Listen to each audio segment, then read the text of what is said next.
శ్రీపాదరాజం శరణం ప్రపద్దే. శ్రీపాద శ్రీవల్లభ చరితామృతము అధ్యాయము 41. కుహాన పరివ్రాజక వృత్తాంతము. శ్రీపాద శ్రీవల్లభులు మహాసరస్వతి, మహాలక్ష్మి, మహాకాళి, రాజరాజేశ్వరీ స్వరూపులని శ్రీ భాస్కర శాస్త్రిగారు మాకు తెలిపిరి.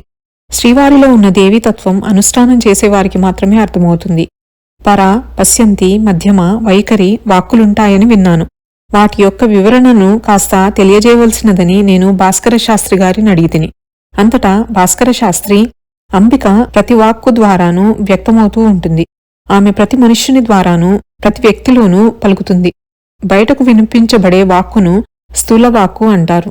బయటకు ఏమాత్రం వినిపించకుండా లోపలే ఉంటూ కేవలము పెదముల కదలికలోనే కనిపిస్తూ ఉండే వాక్కును మధ్యమా వాక్కు అంటారు. ఈ మధ్యమా వాక్కు కంటే కాస్త సూక్ష్మంగా ఉండే దానిని వైఖరి వాక్కు అంటారు. కంఠగతమైన వాక్కు గొంతు దాకా వస్తుంది. అక్కడ నుండి బయటకు రాకుండా మధ్యలోనే ఉండిపోయి మనస్సులో మాత్రము మెదులుతూ ఉంటే దానిని పశ్యంతి వాక్కు అంటారు. దీనికంటే కూడా సూక్ష్మంగా ఉంటూ నాభిలోనే నిర్వికల్పంగా సంకల్పమాత్రముగా ఉండే వాక్కును పరావాక్కు అంటారు. అంబికను త్రిపుర భైరవిగా కూడా ఆరాధిస్తారు. గుణత్రయములు, జగత్రయములు, మూర్తిత్రయములు, అవస్థాత్రయములు మొదలగు అన్ని త్రయములకు ఆమె అధీశ్వరి. త్రిపుటిని ఆమె పురత్రయంగా చేసుకుని ఈ 3 లోకాల్ని పాలిస్తూ ఉంటుంది. మనము శ్రద్ధ కలిగి ఉండి ఆత్మసమర్పణ చేసుకుని సంపూర్ణ శరణాగతి చెందితే ఈ లోకము నుండి గాని అదృశ్య లోకాల నుండి గాని ఎటువంటి శత్రుత్వము తటస్థపడినా కూడా మనకు కీడు జరగదు. విరోధీ శక్తులనేవి కేవలము భౌతిక జగత్తులకే పరిమితమైనవి కావు. మనకు ప్రాణమయమైన, భౌతికమయమైన, మానసికమైన, అంతరాత్మకు సంబంధించిన ఆధ్యాత్మికమైన అస్తిత్వ స్థితులున్నాయి. వీటికి అనుగుణంగానే లోకాలున్నాయి. మనము తగినంతగా అభివృద్ధి చెందిన ఎడల భౌతిక ప్రపంచంలో ఏ రకంగా జీవిస్తున్నామో ఆయా లోకాలలో కూడా అలాగే జీవించగలము. మనిషి అభివృద్ధి పొందాలంటే ముఖ్యముగా శ్రద్ధ, దానితో పాటు దృఢమైన విశ్వాసము ఉండాలి. శ్రద్ధ అంటే సంపూర్ణమైన నమ్మకంతో కూడిన అంగీకారము. విశ్వాసమున్నది అనుభవం వలన పొందవలసి ఉంటుంది. మనము దేనికోసమైనా సరే విశ్వాసము ఆధారముగానే జీవించగలగాలి. అవసరమైన వేళల్లో తప్పకుండా సహాయము అందగలదనే విశ్వాసము మనలో నిరంతరము ఉండాలి. విశ్వాసంతో పాటు ఒక విధమైన భద్రతాభావన కూడా మనలో ఉన్నప్పుడు అది ఆత్మవిశ్వాసం అవుతుంది. శక్తిహీనమైన జ్ఞానం నిర్లిప్తతకు దారితీస్తుంది. జ్ఞానహీనమైన శక్తి గ్రుడ్డిదై వినాశనానికి దారితీస్తుంది. అందుచేత మనం జ్ఞానంతో ప్రకృతి బంధాల నుండి విడుదల పొందాలి. ఆ తరువాత శక్తి అనుగ్రహంతో పరిపూర్ణతను సాధించాలి. శక్తికి జ్ఞానం నుంచి అనుమతి లభించాలి. సాంఖ్య మార్గంలో చైతన్యాన్ని పురుషుడు అంటారు. కర్మను నిర్వహించే దానిని ప్రకృతి అంటారు. క్రింది స్థాయిలో వీటి మధ్య విరోధం ఉంటుంది. చైతన్యమనేది కర్మ చేయదు. ప్రకృతికేమో జ్ఞానము లేదు. ఈ రెండు కలిసినప్పుడే సృష్టి అనేది జరుగుతుంది. ఈ రెండింటికీ కూడా వికలత్వం ఉంది. చైతన్యము చూస్తే కుంటిది, ప్రకృతి చూస్తే గుడ్డిది. లోకంలో గ్రుడ్డితనము, కుంటితనము ఈ స్థితిలో ఉన్నాయని తెలియజేయడానికే శ్రీపాదుల వారు జన్మించిన కుటుంబంలో ఒక సోదరుడు గ్రుడ్డివాడు, ఒక సోదరుడు కుంటివాడు. చైతన్యము కుంటిది, ప్రకృతి గుడ్డిది అనడానికి ఈ రెండూ ప్రతీకలే. ఉన్నత స్థాయికి చేరినప్పుడు చైతన్యము, ప్రకృతి, ఈశ్వరుడు, ఈశ్వరి అని పిలువబడతాయి. అప్పుడు ఈ రెండింటికీ విరోధం ఉండదు. శ్రీపాదుల వారు దానికి తగిన యోగ సమయము, యోగకాలము వచ్చాయి అని అనుకున్నప్పుడు తన సోదరులకు కుంటితనాన్ని, గ్రుడ్డితనాన్ని పూర్తిగా రూపుమాపారు. లోకంలోని ఈ గ్రుడ్డితనాన్ని, కుంటితనాన్ని రూపుమాపే బృహత్తర కార్యక్రమానికి సూచనగానే వారు ఈ పని చేసిరి. అతీతమైన స్థాయిలో ఉన్నప్పుడు ఇవి అనగా చైతన్యము, ప్రకృతులు బ్రహ్మ, మాయ అని పిలువబడతాయి. తమ 16వ సంవత్సరమున ఇల్లు వదిలి సంసారాన్ని త్యజించి విరాగి అయి సంచారంనకు వెళ్లడంలోని ఆంతర్యం తాను స్వయంగా బ్రహ్మమని, అదేవిధంగా తానే మాయ అని తెలియజేయడం. అపరిమితుడు, అనంతగుణములు కలిగిన బ్రహ్మస్వరూపమునకు పరిమితిని కలిగించే శక్తి మాయ. తాను పీఠికాపురంలో జన్మించడం కేవలం తాను అపరిమిత బ్రహ్మస్వరూపమైనప్పటికీ మాయాశక్తికి లోబడి పరిమితులతో వ్యవహరించానని సూచించడం. 16 సంవత్సరములు దాటిన తదుపరి తాను మాయకు బందీని కానని, తాను అపరిమిత బ్రహ్మస్వరూపమని స్పష్టంగా తెలియజేయటం. భక్త జనోద్ధరణకై అవతరించిన పరతత్వమే తానని తెలియజేయటం. క్రింది స్థాయిలో ప్రకృతి చాలా బలంగా కనిపిస్తుంది. దీనికి ప్రతీకగా అనగా క్రింది స్థాయిలో ప్రకృతి చాలా బలమైనది సుమి అని తెలియజేయడం కొరకే శ్రీవారి చరిత్రలో పీఠికాపురంలో జరిగిన వాద వివాదాలు, పరిస్థితులు సృష్టించే కొన్ని రకములైన బాధలు కనిపిస్తాయి. ఆ తరువాత మధ్యస్థాయిలో పురుషుడు, ప్రకృతి ఇద్దరూ సమానులే. ఈ స్థితిలోనే కొంతమంది అవిశ్వాసులు, ఇబ్బంది కలిగించే వాళ్ళు ఉన్నారు. అదేవిధంగా రకరకాల అనుభవాలను పొంది, విశ్వాసం పొంది అవతారమని గుర్తించిన వాళ్ళు ఉన్నారు. శ్రీ పీఠికాపురాన్ని విడిచి వెళ్లే స్థాయి ఉన్నత స్థాయి. ఈ స్థితిలో మాయ అంతర్లీనంగా ఉన్నది. తాను పరబ్రహ్మ స్వరూపుడనని సుస్పష్టంగా ప్రకటించి తన దివ్యావతార లీలలను విస్తృత స్థాయిలో ప్రకటించడి స్థితి. దానికి పీఠికాపుర వాతావరణము సరి అయినది కాకపోవడం వలన తాను పీఠికాపురంను వీడిపోయాను. జగత్తునందంతటను తన మహిమ విస్తరించినప్పుడు రాబోయే శతాబ్దములలో ఎప్పుడో వారి సంకల్పానుసారము పీఠికాపుర వాసులకు కూడా జ్ఞానోదయమగును. వారి విస్తృత స్థాయిలో వారి దివ్య చైతన్య శక్తి మానవ చైతన్యం యొక్క కుంటితనమును, ప్రకృతి యొక్క గుడ్డితనమును రెండింటినీ నివారించును అని తెలిపిరి. శ్రీపాదుల వారు ఏ పరిస్థితులలో పీఠికాపురంను వీడిపోవట తటస్థించనని నేను భాస్కర శాస్త్రి గారిని ప్రశ్నించగా వారిట్లు చెప్పుచుండిరి. శ్రీపాదుల వారి లీలలు సామాన్య మానవుల ఊహలకు అందరానివి.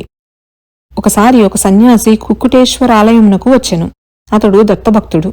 అతడు దత్తదీక్షను ఇచ్చుచుండువాడు. దత్తదీక్ష పాటించినచో మండల పర్యంతము అనుకున్న కార్యములు సిద్ధించు తీరునని అతడు ప్రకటించెను. పీఠికాపుర బ్రాహ్మణ్యం కూడా దత్తదీక్షలను స్వీకరించినది. అతడు భూరి దక్షిణలను స్వీకరించుచుండెను. ఆ దక్షిణలలో కొంత భాగమును తన వద్ద దీక్ష తీసుకున్న బ్రాహ్మణ్యమునకు కూడా ఇయ్యబడుచుండెను. బ్రాహ్మణ్యము మాత్రము ఇతర కులస్తులతో తాము కూడా దీక్షలను తీసుకుని దీక్షనిచ్చు సన్యాసికి భూరి దక్షిణము ఇచ్చుచుంటిమని, కావున మీరు కూడా దీక్షలను తీసుకుని వారికి భూరి దక్షిణలనిచ్చి జన్మ చరితార్థం చేసుకొనుడు అని చెప్పుచుండిరి. బ్రాహ్మణ్యము మాటలను త్రోసిపుచ్చజాలక చాలామంది దీక్షలను స్వీకరించి భూరి దక్షిణలు ఇచ్చుచుండిరి.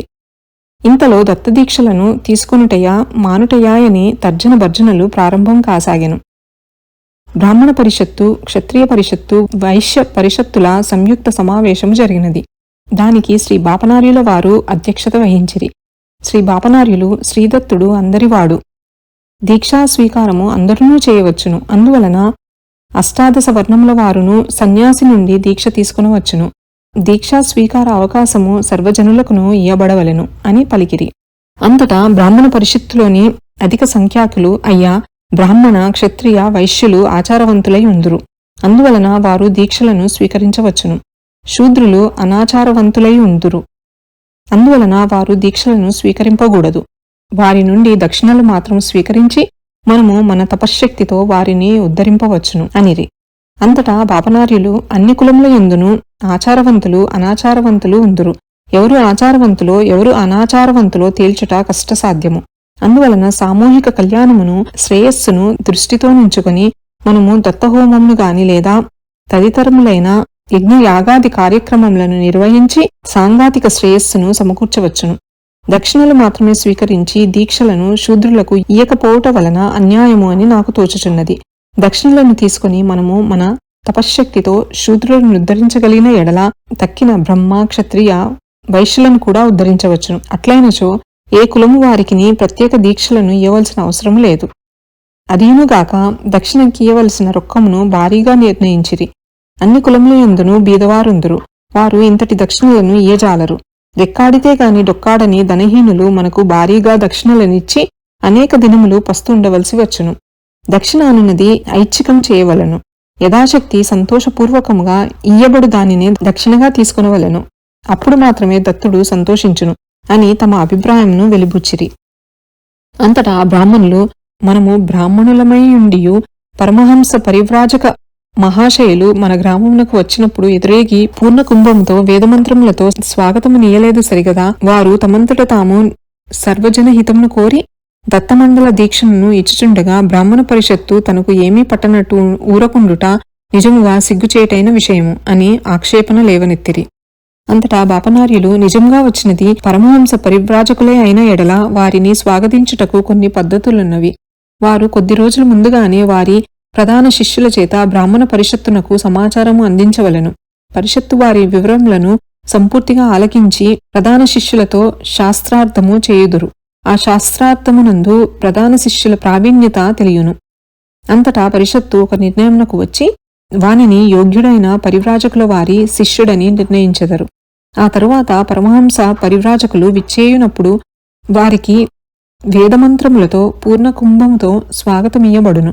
ఆ తదుపరి వారితో శాస్త్రార్థము జరుగును. అంతటా పరివ్రాజక మహాశయుల సూచన మేరకు యజ్ఞమో యాగమో దీక్షయో లేక ప్రవచనమో జరపవచ్చును. ఇవి ఏమీయును లేకుండగా పరివ్రాజకులు కుక్కుటేశ్వరాలయమునకు వచ్చిరి. వచ్చిన వెంటనే మీతో దత్తమండల దీక్ష గురించి ప్రస్తావించిరి. అంతేకాకుండా భూరి దక్షిణలను ఇయ్యవలసినదని కోరిరి. ఇవి మన నియమావళికి విరుద్ధముగా జరిగిన విషయములు కాదా అని ప్రశ్నించిరి. అంతటా బ్రాహ్మణులు నియమములు ఉల్లంఘింపబడినవా లేదా అని చర్చించుటకు ఇది సమయం కాదు.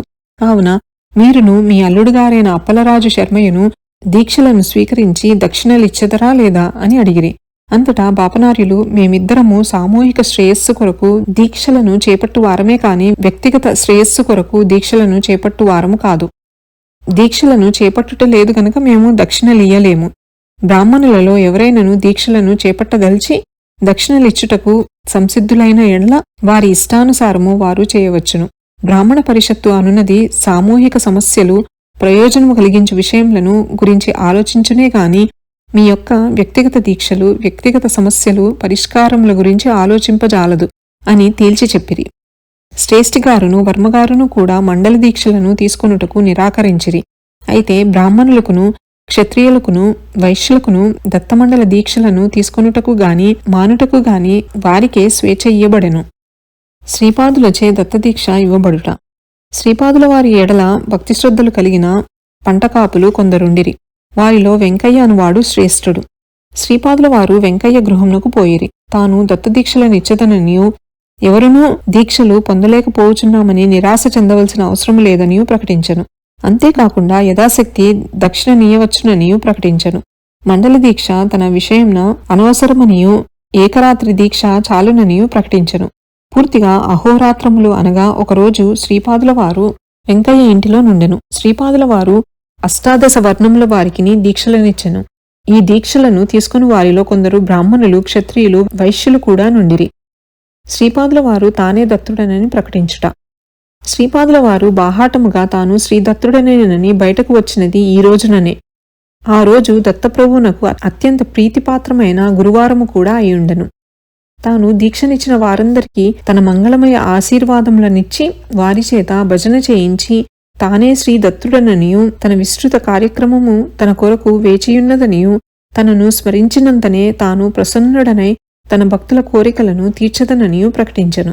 ఆ తదుపరి అనగా శుక్రవారము రోజు ఉషక్కాలమున శ్రీపాదుల వారు నరసింహవర్మ గారింటికి పోయిరి. అచ్చట శ్రీపాదుల వారికి మంగళ స్నానము చేయించబడెను. కేవలము ఒక అరటిపండును మాత్రము వారు స్వీకరించిరి. దానిని నరసింహవర్మ ఇంటనున్న గోమాతకు ఇచ్చిరి. ఆ తదుపరి శ్రీ పైండా వెంకటప్పయ్య శ్రేష్ఠిగారి ఇంటికి వచ్చిరి. అచ్చట వారికి మంగళస్నానము చేయించబడెను. శ్రీపాదుల వారు వారి ఇంటి నుండి వెన్న, పాలు, మజ్జిగ, మీగడ స్వీకరించిరి. తన భక్తులు తనను పిలుచుచున్నారనియూ పీఠికాపురంను విడిచిపెట్టి వెళ్ళు సమయము ఆసన్నమైనదనియూ తెలిపిరి. ఆ తదుపరి వారు తమ తాతగారైన బాపనార్యుల వారి ఇంటికి వచ్చిరి. వారు అచ్చట కూడా మంగళస్నానము చేసిరి. తాను సాక్షాత్తు దత్తుడననియూ శ్రీపాద శ్రీవల్లభ రూపము కేవలము మాయాస్వరూపమనియూ బాధాసర్పద్రష్టులు ఆది వ్యాధి పీడితులు తనను ఆవేదనతో పిలుచుచున్నారనియూ తాను సుస్పష్టముగా దత్తుడనని ప్రకటించి తమ దివ్యలీలల ద్వారా లోకమును ఉద్ధరించడి కార్యక్రమము ప్రారంభించవలసి ఉన్నదనియూ వారు తెలిపిరి. ఆ తదుపరి తమ నిజగృహమునకు విచ్చేసిరి. తల్లిదండ్రులు శ్రీపాదుల వారి వివాహ విషయము ప్రస్తావించగా వారు, మాత, నేను ఇదివరకే చాలాసార్లు తాతగారికి, శ్రేష్ఠి తాతగారికి, వర్మతాతగారికి అనగాలక్ష్మి సమేతుడనై దర్శనమిచ్చి తిని ఆ దివ్య దంపతుల కేళీ విలాసములతో శ్రేష్ఠిగారి చేలలోనూ వర్మగారి చేలలోనూ మామిడి తోపులలోనూ తిరుగుచుండుటను చాలామంది చూచిరి. ఇదిగో నా యొక్క అనగాలక్ష్మి సమేత అనగస్వరూపము, నా యొక్క దివ్య భవ్య మంగళమయ స్వరూపమును వీక్షింపుడు. వివాహ ప్రస్తావన వచ్చిన ఎడల నేను గృహంను వీడిపోయేదనని అవధూత రూపమున వచ్చినప్పుడే చెప్పియుంటిని అని సవినయంగా మనవి చేసిరి. ఆ మంగళమయ స్వరూప దర్శనం ఇచ్చిన తదుపరి వారు తమ అన్నలిద్దరినీ స్పృశించిరి. శ్రీపాదుల వారి అమృత దృష్టి వలన తమ సోదరుల యొక్క అంగవైకల్యము హరింపబడినది. సుమతి మహారాణియు అప్పలరాజు శర్మయు నిశ్చేష్టులై ఉండిరి. ఏమి మాట్లాడుటకును వారి నోటమాట రాకుండెను. ఇంతలో అమ్మమ్మగారైన రాజమాంబయు, తాతగారైన పాపనార్యుల వారును, పైండా వెంకటప్పయ్య శ్రేష్ఠియును, వారి ధర్మపత్ని వెంకట సుబ్బమాంబయును, నరసింహవర్మగారును, వారి ధర్మపత్ని అమ్మాజమ్మగారును అచ్చటకు వచ్చియుండిరి. అందరితోనూ కులాసాగా నవ్వుచూ వినోదముగా మాట్లాడిరి. అంతటా సుమతీ మహారాణి, నాయనా, అన్ని బాకీలను తీర్చిపోవుచున్నానంటివి గాని పైండా వారి పాలబాకీ, వత్సవాయి వారి పాలబాకీ, మల్లాది వారి పాలబాకీ నీవు తీర్చలేవు అనెను. శ్రీపాదుల వారు అంతర్ధానమవుట. అంతటా శ్రీపాదుల వారు తమ తల్లిని ఉద్దేశించి, అమ్మా, నీవు అన్నమాటను నేను కాదనుటలేదు. ఈ 3 వంశముల వారును నన్ను మరవక ఉండునంత కాలము నేను వారిని మరవక ఉండెదను. నన్ను మర్చిపోయినను వారికి నేను గుర్తు చేసేదను. హింసించి అయినను వారిచేత సేవ చేయించుకొని ఫలితమిచ్చేదను. నీ పుట్టింటి వారింట ప్రతి తరమునందును ఎవరో ఒకరి ఇంటికి వచ్చి భోజనము చేసి వెళ్ళెదను. అయితే దక్షిణను తీసుకొనను. నీ పుట్టింటి వారు నన్ను వాత్సల్య దృష్టితో తమ మేనల్లుడిగా భావించదరని నాకు తెలియను. నేను కూడాను ఈ మానవీయ సంబంధమును మన్నించుచు బుద్ధిమంతుడైన మేనల్లుడిగానే ప్రవర్తించదను. ఇంతకంటే నీ పుట్టింటి వారికి ఏమి కావలేయును అనియు తమ తండ్రినుద్దేశించి, మన గండికోట వారి వంశమునందు వేదము చాలా కాలం వరకు నిలిచియుండును. నా అన్నలిద్దరూ మంచి వేద పండితులయ్యెదరు. గండికోట వారు నన్ను మరవనంత వరకు నేను కూడా వారిని మరవను. శ్రీధర శర్మ ఒకానొక జన్మమున సమర్థ రామదాసనడి మహాపురుషునిగా జననమంది ఛత్రపతి శివాజీ అనడి పేరున జన్మకు వచ్చిన నరసింహవర్మకు గురుత్వము వహించును. ఈ విధముగా మన పౌరోహిత్య బంధము స్పష్టీకరణము గావించబడుచున్నది. రామరాజు శర్మ శ్రీధర నామము జన్మించి మహాయోగి యగును. శ్రీధరుని శిష్య పరంపరచే పీఠికాపురంన నా పేరిట మహాసంస్థానం ఏర్పడును. పైండా వెంకటప్పయ్య శ్రేష్ఠి గారితో మనకున్న రుణానుబంధము స్థిరీకరించబడును. అంతేకాకుండా తదుపరి వత్సవాయి వారు రాగలరు అనియు అభయమిచ్చిరి. సావిత్ర పన్నము పఠింపబడెను. శ్రీపాదుల వారికి వేదమన్న ప్రాణము. వేదపఠనము జరుగుచుండగా వారు అందరూ చూచుచుండగానే అంతర్హితులైరి. శ్రీపాద శ్రీవల్లభులకు జయము జయము. శ్రీపాద శ్రీవల్లభ చరితామృతము 41వ అధ్యాయము సంపూర్ణము.